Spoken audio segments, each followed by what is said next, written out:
সুজন মহিমাকে নিয়ে বন্ধু রিয়ানের বাসায় এসে বন্ধুকে বলল, বন্ধু তোর কোনো দাওয়াত ছাড়াই চলে আসলাম। রিয়ান হেসে বলল, কোনো সমস্যা নেই বন্ধু, বন্ধু বন্ধুর বাসায় না আসলে কার বাসায় যাবে। সুজন বলল, আচ্ছা ভালো কথা, দুজন দুজনাকে পরিচয় করিয়ে দিচ্ছে। মহিমাকে দেখিয়ে দিয়ে রিয়ানকে বলল, ওর নাম মহিমা, কয়েকদিনের ভেতর আমরা বিয়ে করব।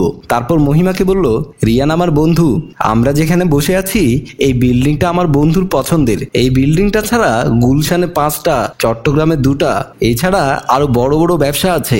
রিয়ান সুজনকে বলল, আরে এইসব পরিচয় দেওয়ার কি আছে, পুরো বাংলাদেশের মানুষ তো জানে আমি কত বড় পয়সাওয়ালা। হঠাৎ সুজনের মোবাইলে কল চলে আসলো। তারপর সুজন মহিমা ও রিয়ানকে বলল, তোমরা কথা বলো, আমি একটু কথা বলে আসছি। এই বলে বসা থেকে উঠে চলে গেল। তারপর রিয়ান মহিমাকে বলল, দূরে বসে আছো কেন, একটু কাছে এসো, কাছের মানুষ কি দূরে থাকে। মহিমা রিয়ানের কাছে এসে বসে রোমান্টিক চোখে দেখে বলল, আপনি অনেক কিউট, তার চেয়ে কিউট আপনার 2টো ঠোঁট, আমি খুব মায়ায় পড়ে গেছি। রিয়ান হাতে হাত রেখে পেছনে এক হাত দিয়ে সামনে টেনে একটি দুষ্ট হাসি দিয়ে মহিমাকে বলল, তোমার চেহারায় যে মায়াটা লেগে আছে তা কিভাবে তোমাকে বুঝাবো আমার নিজেরও জানা নেই। সুজন কথা বলতে বলতে দরজার সামনে এসে বলল, ঠিক আছে আমি এক্ষুনি বের হচ্ছি। এই বলে কল কেটে দিয়ে মহিমা ও রিয়ানের কাছে এসে রিয়ানকে বলল, বন্ধু এখন আমার বের হতে হবে, জরুরি একটা মিটিং আছে। রিয়ান বলল, মিটিং কোথায়, মানে কোন জায়গায় হবে। সুজন বলল, বসুন্ধরায়। রিয়ান বলল, ঠিক আছে তুই চলে যা, আমি মহিমাকে বাসায় পৌঁছে দিয়ে আসবো, এর মধ্যে কিছু কথা বলি। মহিমাও বলল, হ্যাঁ সুজন তুমি চলে যাও, আমি রিয়ানের সাথে কথা বলে শেষ করে ও আমাকে দিয়ে আসবে। সুজন বলল, ঠিক আছে তাহলে আমি যাই, বলেই সুজন চলে গেল। তারপর রিয়ান মহিমাকে নিয়ে তার বেডরুমে চলে গেল। রিয়ান মহিমাকে পাশে বসিয়ে 2 লক্ষ টাকা ক্যাশ দিয়ে বলল, এই টাকাগুলো তুমি রাখো, এখানে 2 লক্ষ টাকা আছে। আরে অল্প টাকা দিয়েছি নাস্তা করার জন্য, কোনো প্রয়োজনীয় কিছু লাগলে আমাকে বলিও। মহিমা টাকাগুলো হাতে নিয়ে মনে মনে বলল, 2 লক্ষ টাকা আমার হাতে দিয়ে বলছে নাস্তা করার জন্য, সেই সাথে আরো বলছে অল্প টাকা। যদি আমার কোনো গিফটের জন্য কিছু দেয় তাহলে কত বড় হতে পারে আল্লাহ জানে। রিয়ান বলল, কি হলো, কি ভাবছো।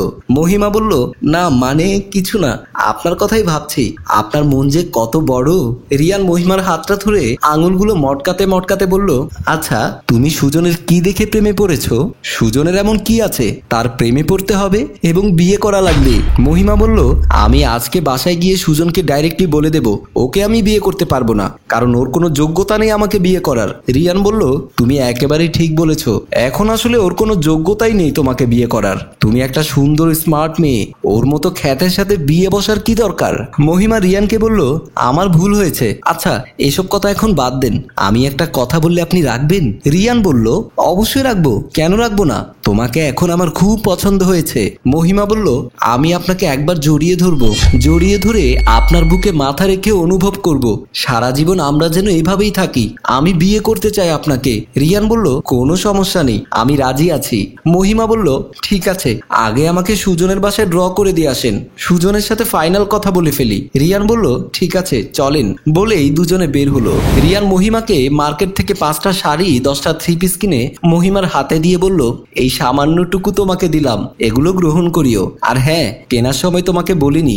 মহিমা খুশি হয়ে বলল, আসলে আপনার মনটা অনেক বড়, আপনার মতো মানুষ আমি খুবই কম দেখেছি। আর হ্যাঁ আমার বাসার সামনে থেকে আপনি চলে যাচ্ছেন কেন, ভেতরে আসেন, মায়ের সাথে পরিচয় করিয়ে দেই। রিয়ান বলল, না না অন্য আরেকদিন আসবো, আজকে আমার সময় নেই। আসবেন কিন্তু একদিন, আর আসতে তো হবেই, কারণ 2-1 দিনের ভেতরে দুজনে এক হয়ে যাচ্ছি। রিয়ান বলল, যা করার করো, কিন্তু আমার কথা সুজনকে বলিও না, আমি যে তোমাকে টাকা দিয়েছি, এছাড়া জামা কাপড় সহ আরো বিভিন্ন কথা, প্রশ্নই আসে না যে আমার জন্য চুরি করবে আমি তাকে চোর বানাবো। রিয়ান বলল, ঠিক আছে তাহলে আমি আসি। এই বলে রিয়ান বিদায় নিয়ে চলে গেল।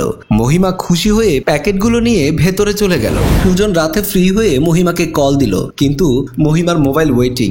একবার ট্রাই করলো, তাও মহিমার কোনো সারা শব্দ নেই। তারপর সুজন নিজে নিজে বলল, কাজ হয়ে গেছে মনে হয়, কিভাবে মানুষ মানুষকে মানুষকে বিশ্বাস করবে আল্লাহ জানে। এর মধ্যে মা এসে সুজনকে বলল, কিরে খাওয়া দাওয়া করবি না? এভাবে মন খারাপ করে বসে আছিস কেন? সুজন বলল, তেমন কিছু না মা, তুমি যাও, আমি পরে খেয়ে নেব। মা চলে গেল। সুজন বসে বসে মহিমার কথা ভাবছে। পরের দিন সুজন অফিসে যাচ্ছিল। এর মধ্যে মহিমা সুজনের কাছে এসে মাথা নিচু করে বলল, সুজন দাঁড়াও, তোমার সাথে আমার জরুরি কথা আছে। সুজন বলল, তোমার কিসের জরুরি কথা, তাড়াতাড়ি বলো। আর গত রাতে তোমাকে আমি কল দিয়েছিলাম, ওয়েটিং এ ছিলে কেন? কার সাথে কথা বলেছো বলো। মহিমা বলল, আমি আমার বয়ফ্রেন্ডের সাথে কথা বলেছি। আর হ্যাঁ জানো, আমার বয়ফ্রেন্ডের কত কিছু আছে, টাকা, বাড়ি, গাড়ি, ব্যবসা বাণিজ্য সহ কিছুর অভাব নেই। তুমি তো মাত্র একজন চাকরিজীবী। মাস শেষে স্যালারি পেলে ওই সামান্য টাকা দিয়ে নিজেকে সামলাতে তোমার নিজেরই কষ্ট হয়ে যায়। কিভাবে আমার স্বপ্ন পূরণ করবে? আমি তোমাকে বিয়ে করতে পারবো না, এটা আমার জরুরি কথা। সুজন মহিমাকে আর কিছু না বলে রিয়ানকে ডাক দিয়ে বলল, রিয়ান, এই রিয়ান, গাড়ির চাবিটা নিয়ে এসে নিউ এক্সিও গাড়িতে দিয়ে ওকে বাসায় পৌঁছে দিয়ে এসো। আমি আজকে অফিসে MW নিয়ে যাচ্ছি, আজকে নিজে নিজে ড্রাইভ করব। রিয়ান এসে সুজনকে বলল, জি স্যার, আগে না হয়ে আপনাকে দিয়ে আসি, তারপর না হয়ে ওনাকে দিয়ে আসবো। মহিমা রিয়ানকে বলল, তুমি এই গাড়ির ড্রাইভার? সুজন বলল, হ্যাঁ, আমার গাড়ির ড্রাইভার রিয়ান, কিন্তু অনেক বিশ্বাসী। মহিমা বলল, যে তুমি বলেছিলে যে ও তোমার বন্ধু, টাকা পয়সা গাড়ি বাড়ি কিছুই অভাব নেই। সুজন বলল, হ্যাঁ আসলে ঠিক বলেছিলাম আমি, ওর কিছুরই অভাব নেই। আমার যে টাকা পয়সা গাড়ি বাড়ি আছে সব রিয়ানের। রিয়ান আমার আপন ভাইয়ের মতো। মহিমা বলল, আমি গত রাতে কথা বলেছি ওর সাথে, ও কথা দিয়েছে আমাকে বিয়ে করবে। আর এইসব কেন করেছেন বলেন? সুজন বলল, আমি যাকে তাকে বিয়ে করব নাকি? আমার যে পরিমাণ টাকা পয়সা গাড়ি বাড়ি জায়গা জমি আছে, এইসবের যে একজন গার্জিয়ান হবে সে কতটুকু বিশ্বাসী আমার ট্রাই করতে হবে না? আর সেই পরীক্ষায় তুমি হেরে গিয়েছো। আর হ্যাঁ, তুমি একটু আগে বলেছিলে না আমি তোমার স্বপ্ন পূরণ করতে পারবো না? আসলে আমি তোমার স্বপ্ন পূরণ করতে পারবো না, কারণ তোমার কোনো যোগ্যতা নেই আমাকে বিয়ে করে তোমার স্বপ্ন পূরণ করার। সো আর কোনো কথা নেই, তুমি এক্ষুনি বাসা থেকে বের হয়ে যাও। মহিমা বলল, প্লিজ আমাকে ক্ষমা করে দাও, আমার আসলে ভুল হয়েছে।